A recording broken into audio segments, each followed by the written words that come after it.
Hello guys, welcome back to my channel. This is me Kiran Verma this side. और आज हम लोग I hope you all are fine and I am fine here too.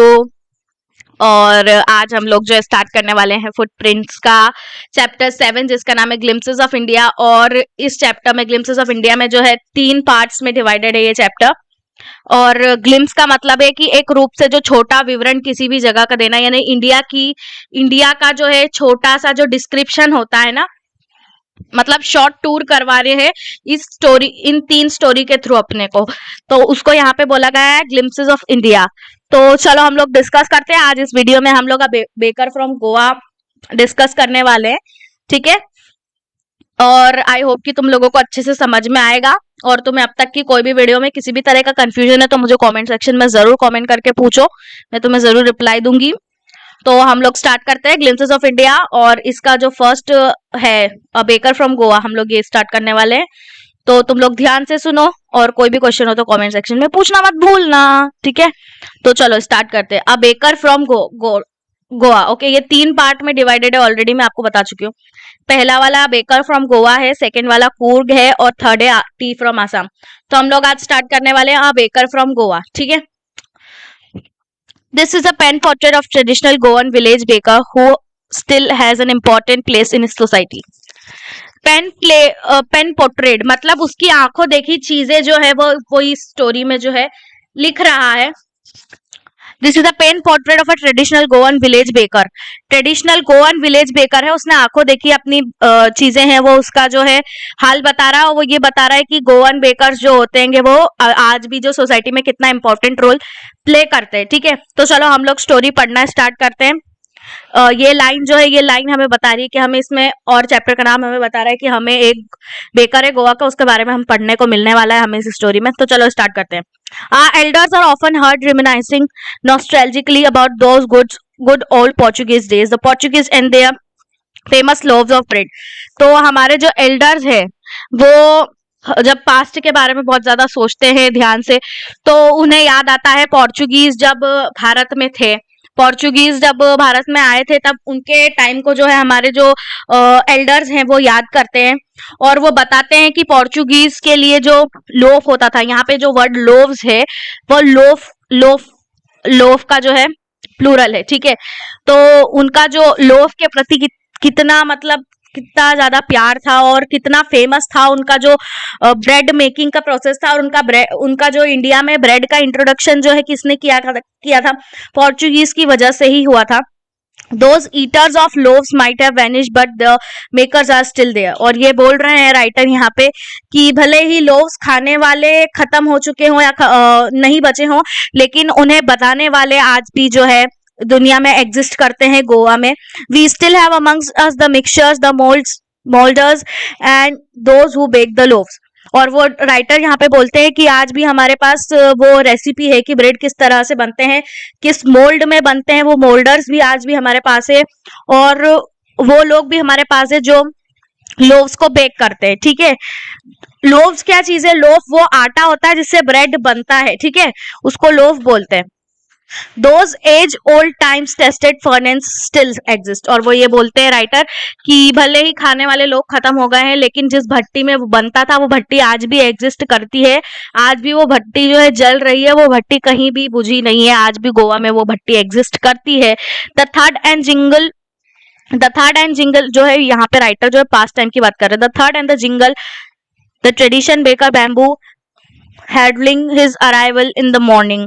और ये यहाँ पे बता रहे हैं राइटर कि पहले ऐसा हुआ करता था कि जो बेकर होता था ना, जब वो ब्रेड लेकर के आता था अपने पास, तो उसका एक हाथ जो है सर पर रखा हुआ होता था और उसके अंदर जो है बहुत सारे ब्रेड रखे होते थे, और उसके एक हाथ में जो है शोल्डर पर वो अपना जो है बैम्बू स्टिक से बना हुआ एक रेक्टेंगुलर शेप का जो है एक स्ट्रक्चर रखता था अपने पास, वो बैम्बू स्टिक से बना होता था। और वो क्या है कि वो जैसे ही कोई भी उससे ब्रेड लेता था तो वो वहीं पर जो है, जैसे आपने पहले देखा होगा ना, पहले चना छोर गरम और ये सब भेल वगैरह गार्डन वगैरह में आप जाओ घूमने तो वहां पे बांटने के लिए क्या करता है कि एक जो है सर्कुलर या रेक्टेंगुलर शेप का जो एक स्ट्रक्चर जो है वो लकड़ी का स्ट्रक्चर जो लगाते हैं और फिर उसके ऊपर जो है सब कुछ बनाने का सामान, भेल बनाने का सारा सामान रखा हुआ होता है ना, तो उसी स्ट्रक्चर में जो ब्रेड है, ब्रेड वाला जो आता था ना, वो उसी तरीके से जो है एक तरह की जो है साउंड निकाल के था, जिंगलिंग और थर्ड साउंड निकाल के आया करता था।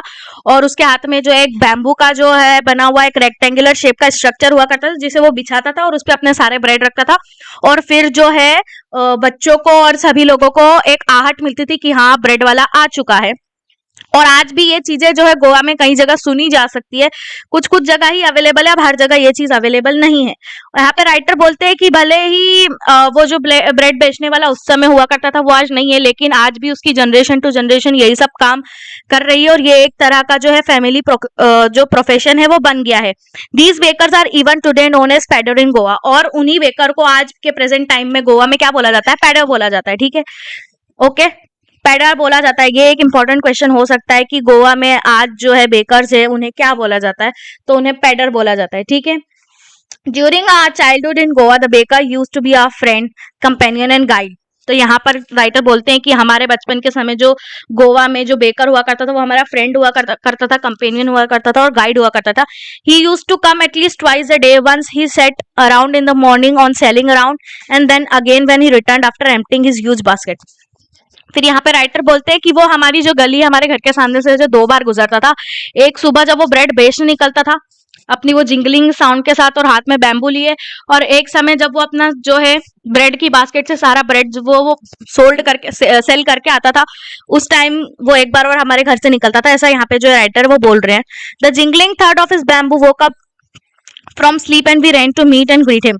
और वो जैसा कि मैंने आपको बताया कि एक जिंगलिंग साउंड जो है वो क्रिएट करता था जैसे ही जो बेकर है वो आता था। तो बच्चे क्या करते थे कि सुबह सुबह उनके जिंगलिंग साउंड सुनकर जो है सुबह सुबह वो उसको विश करने के लिए, बेकर को विश करने के लिए जो है दौड़े चले आते थे फटाफट उठ करके। ठीक है, why was it is so? Was it for the love of the loaf? Not at all. The loaves were brought by some Pascaline or Bastine, the maid servant of the house. What we longed for those bread bangles which we chose carefully. हाँ, तो यहाँ पर जो है बच्चे सोचते थे कि हम लोग जो है फटाफट उठ करके उसको ग्रीट करने क्यों जाते थे। क्या ये जो है ब्रेड के लिए हमारा इतना प्यार था, हमें ब्रेड इतना प्यारा था कि हम उसको जाकर के ग्रीट करते थे? फिर वो बोलते कि नहीं, जो राइटर है वो खुद ही यही बोलते कि नहीं, ये हमारे लिए ब्रेड के लिए प्यार नहीं है। ये जो है वहां पर क्या हुआ करता था कि जो हाउस मेड हुआ था ना, मेड सर्वेंट हुआ करता था, वो क्या करता था कि वो लोव्स लेकर के आता था। किससे लेकर के आता था? कोई पस्काइन और बेस्टाइन जो लोग हुआ करते थे वहां पर, जो लोव्स वगैरह की सेलिंग वगैरह करते थे, उनसे लेकर के आता था। और जो होता है ना, और बच्चे क्यों उठते थे और ब्रेड वाले की तरफ भागते थे? क्योंकि उन्हें एक बहुत ज्यादा फेवरेट चीज पसंद थी जो ब्रेड वाला लेकर के आया करता था, और वो हुआ करता था एक बैंगल्स, ब्रेड बैंगल्स, एक राउंड शेप की जो है बैंगल्स बनी हुई होती थी, ब्रेड से बनी हुई, जो कि बहुत ज्यादा मीठी हुआ करती थी टेस्ट में और बच्चों को वो बहुत ज्यादा पसंद थी।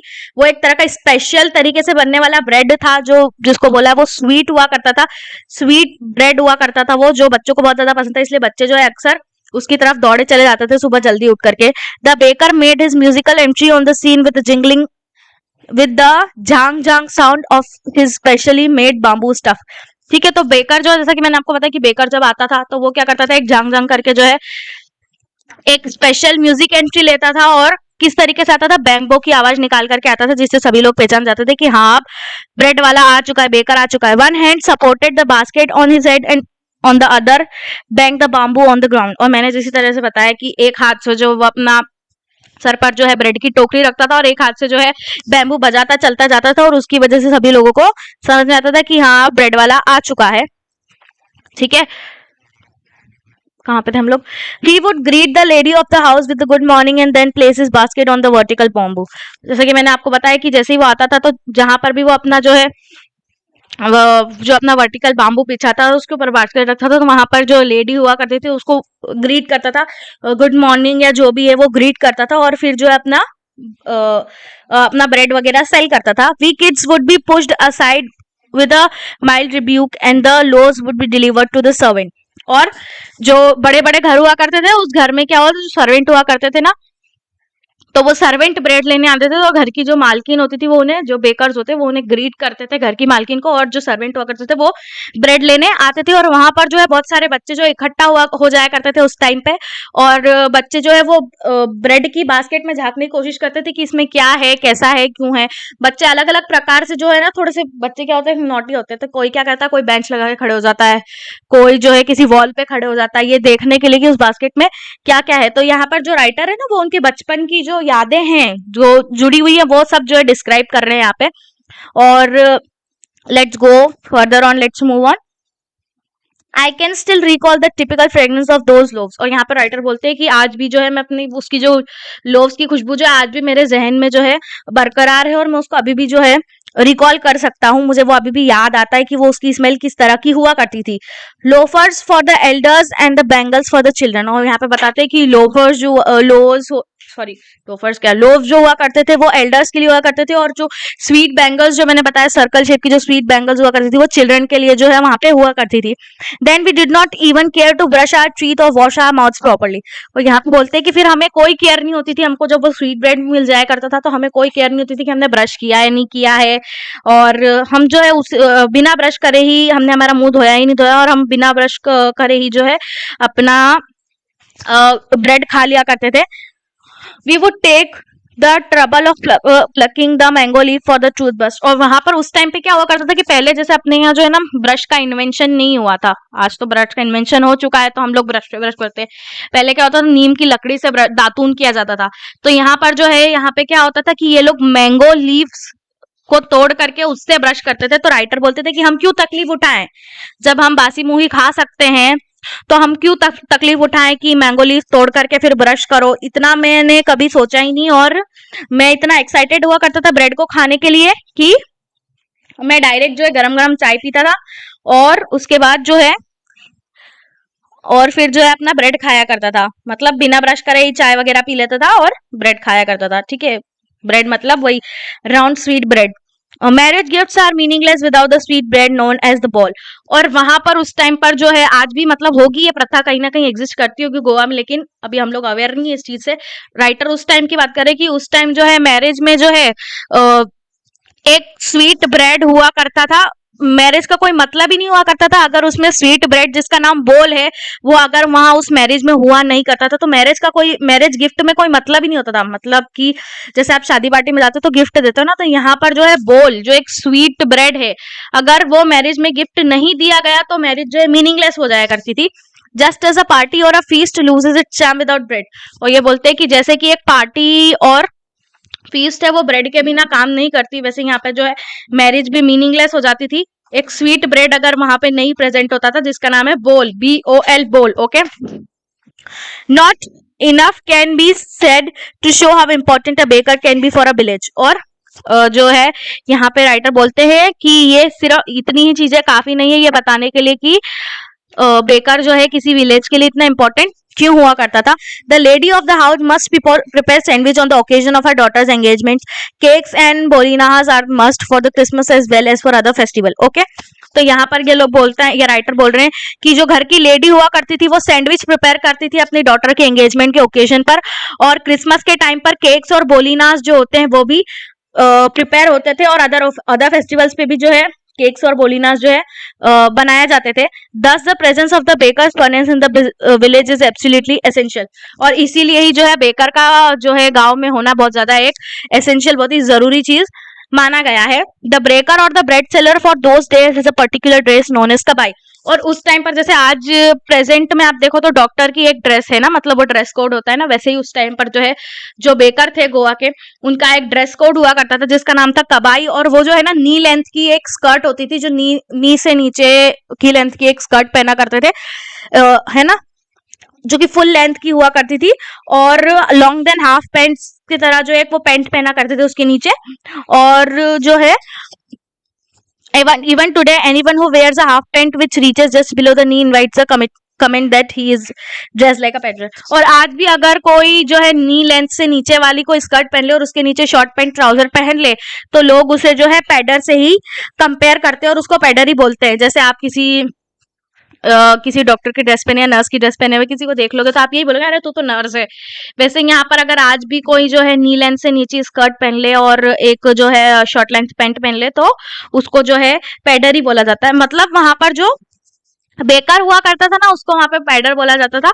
और जो वो ड्रेस पहनते थे उनकी ड्रेस कोड कैसी हुई करती थी, एक स्कर्ट हुआ करती थी नी लेंथ से लॉन्ग, और जो है वो एक शॉर्ट लेंथ पैंट पहना करते थे और उसको क्या बोला जाता, पैडर बोला जाता था। The baker usually collect his bills at the end of the month. और जैसे आजकल क्या होता है कि हम लोग दूध का बिल कैसे भरते हैं ना, मंथली भरते हैं ना, पर डे के हिसाब से तो नहीं भरते। हम लोग ये करते हैं कि आज जैसे 1 दिसंबर है तो 1 दिसंबर से लेकर 31 दिसंबर का पूरा जो बिल है, दूध दूध जितना भी हम लेते हैं वो एंडिंग में कैलकुलेट करके एक साथ ही अमाउंट पे करते हैं ना। तो उसी तरीके से बेकर भी हुआ करते थे ना उस टाइम। वो क्या करते थे कि घर के बाहर वॉल पर जो है एक पेंसिल से जो है सारा रिकॉर्ड लिखते थे कि आज के दिन का ब्रेड का हिसाब इतना हुआ, और फिर वो मंथ के एंड में जो है कलेक्ट कर लिया करते थे। ठीक है।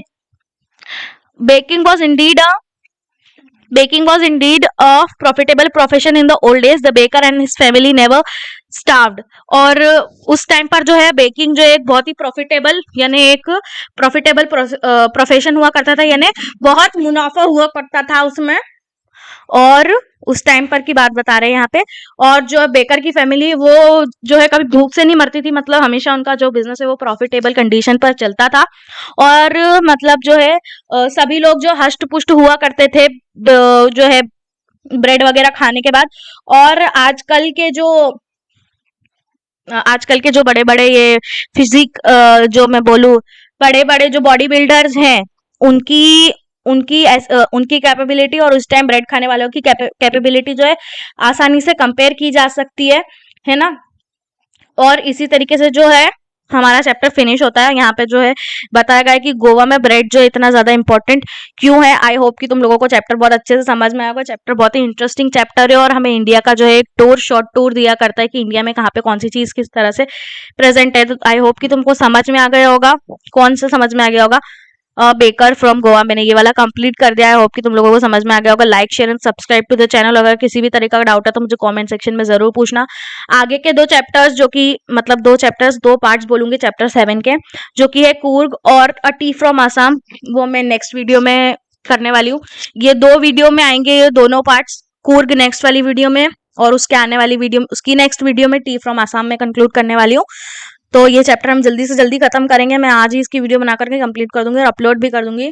तुम लोग गो थ्रू कर लेना प्लेलिस्ट, ठीक है। और चैनल को सब्सक्राइब जरूर कर लेना और चैनल को एक बार सेल्फ रीडिंग जरूर करना क्योंकि क्वेश्चन कहीं से भी इंक्लूड हो सकते हैं, ठीक है। Thank you for watching. Like, share and subscribe or go check out the playlist. Hit the bell icon to get latest video notifications and share the playlist. ठीक है। और मैं यही बोलूंगी कि मैं जल्दी से जल्दी पोर्शन कंप्लीट कर दूंगी और तुम लोग भी अपनी पढ़ाई स्टार्ट कर दो। Thank you for watching. Bye bye and take.